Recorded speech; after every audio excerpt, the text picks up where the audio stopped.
એટલે તમે શાંતિથી ચૂંટણી લડો, એમાં જ મજા છે. જો અમે તમારું ખુલ્લું કરવા બેસશું તો તમને કોઈ ગામમાં કોઈ ઘરવા નહીં દે, આવી તમારી હાલત થઈ જશે. ગઈકાલે રાતના અંધારામાં ભારતીય જનતા પાર્ટીએ ઉમેદવારો જાહેર કર્યા. ઉમેદવારો જાહેર કરતાની વેત જ ભાજપના ઉમેદવારોને જાણે એવો ઉભરો ચડી ગયો. અત્યાર સુધી એણે ગોપાલ ઇટાલિયા સિવાય એને કાંઈ કામ કર્યું, માત્ર ગોપાલ ઇટાલિયાનો વિરોધ ને વિરોધ. તો સરકારનો વિરોધ ન કરીએ તો કોનો વિરોધ કરવાનો? એ તમને અક્કલ તો હોવી જોઈએ ને કે વિરોધ કોનો કરવાનો. 4 વર્ષથી ભેસાણની અંદર સૌની યોજનાનું પાણી નથી આવતું. શા માટે નથી આવતું? કે ભાજપની હોય કે ગમેની એન્જિનિયરોની ભૂલને હિસાબે લાઈન નીચે દબાયેલી છે, નીચે ઊંડી છે. માટે હવે તમે બાપ બની અને દીકરા થઈ ચૂક્યા છો. તમે જિલ્લા પંચાયતની ટિકિટમાં વિધાનસભાના ધારાસભ્યનું પદ છોડી અને જિલ્લા પંચાયતના સભ્ય બનવા તરફ જઈ રહ્યા છો. પ્રમુખમાં તમારો વારો આવે એમ નથી, કારણ કે સ્ત્રી અનામત સીટ છે.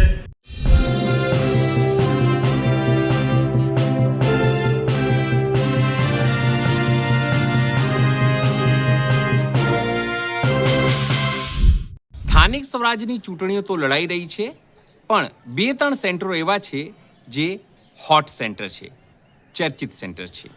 એક છે સુરત, બીજું વિસાવદર.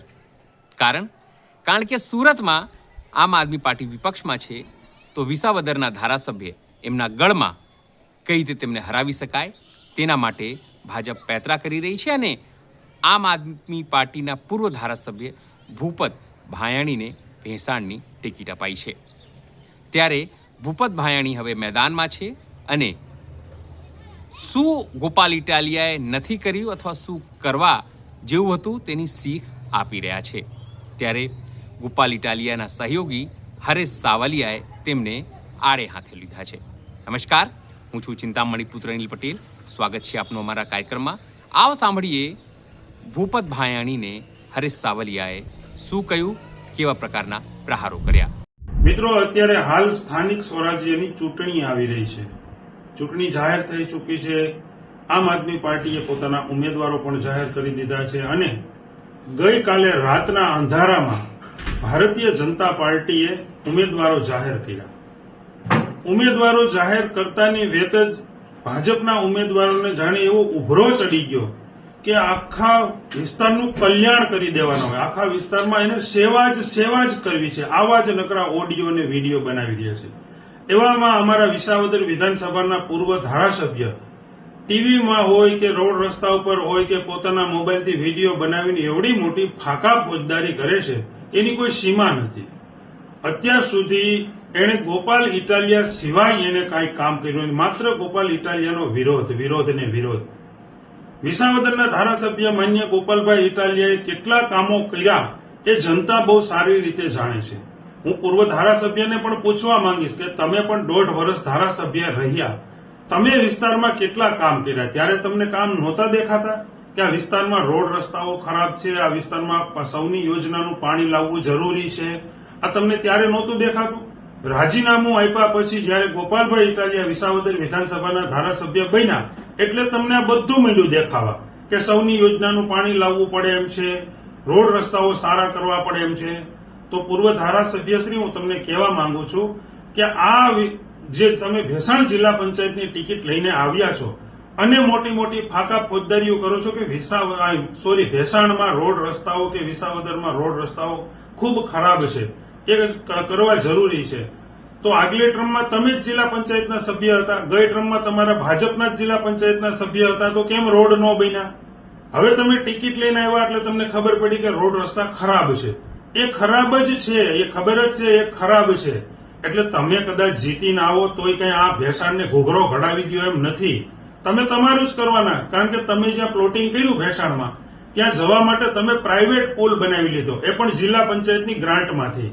તમને ત્યારે રોડ રસ્તા ન દેખાણા કે રોડ રસ્તા ભેસાણ શહેરમાં, ગામમાં, આજુબાજુના એકાબીજા જવાના રસ્તા ખૂબ ખરાબ છે, એ તમને ન દેખાણા?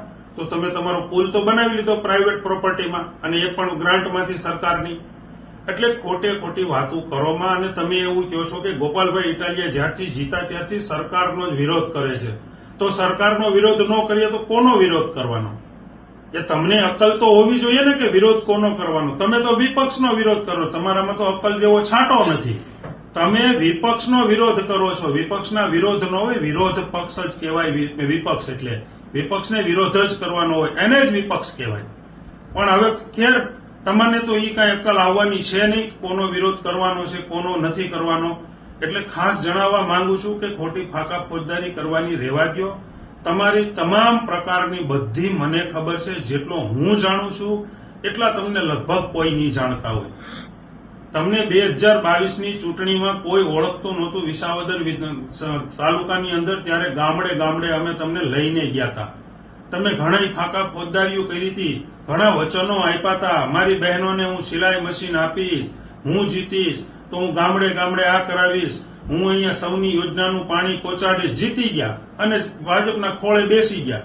4 વર્ષથી ભેસાણની અંદર સૌની યોજનાનું પાણી નથી આવતું. શા માટે નથી આવતું? કે ભાજપની હોય કે ગમેની એન્જિનિયરોની ભૂલને હિસાબે લાઈન નીચે દબાયેલી છે, નીચે ઊંડી છે, પાણી નીકળે એમ જ નહોતી. તો તમને આ 4 વર્ષમાં દેખાણું નહીં ભાઈ કે અહીંયા સૌની યોજનાનું પાણી ભેસાણમાં નથી આવતું? હવે તમને ટિકિટ મળી એટલે તમને દેખાવા માંડ્યું કે ભેસાણને સૌની યોજનાનું પાણીની જરૂર છે. એટલે ભાઈ તમને આખી દુનિયા ઓળખે છે. આવી ખોટી ફાકા ફોજદારી, ખોટા વેમમાં જનતા આવે એમ નથી. એટલે તમે શાંતિથી ચૂંટણી લડો, એમાં જ મજા છે. જો અમે તમારું ખુલ્લું કરવા બેસશું તો તમને કોઈ ગામમાં કોઈ ઘરવા નહીં દે, આવી તમારી હાલત થઈ જશે. એટલે મહેરબાની કરી અને જે કાંઈ હોય એ તમારી માયા હકેલી લ્યો, રાજી ખુશીથી ચૂંટણી લડો, એમાં જ મજા છે.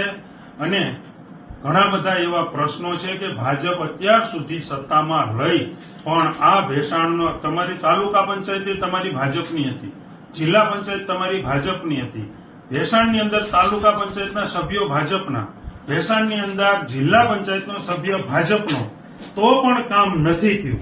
અને હવે તમે આવશો તો તમે આ ભેસાણને ઘોઘરો ઘડાવી દેશો એમ તમને લાગે છે? એટલે હવે જનતા પણ તમને જાણે છે અને જનતા ભાજપને પણ ઓળખી ગઈ છે.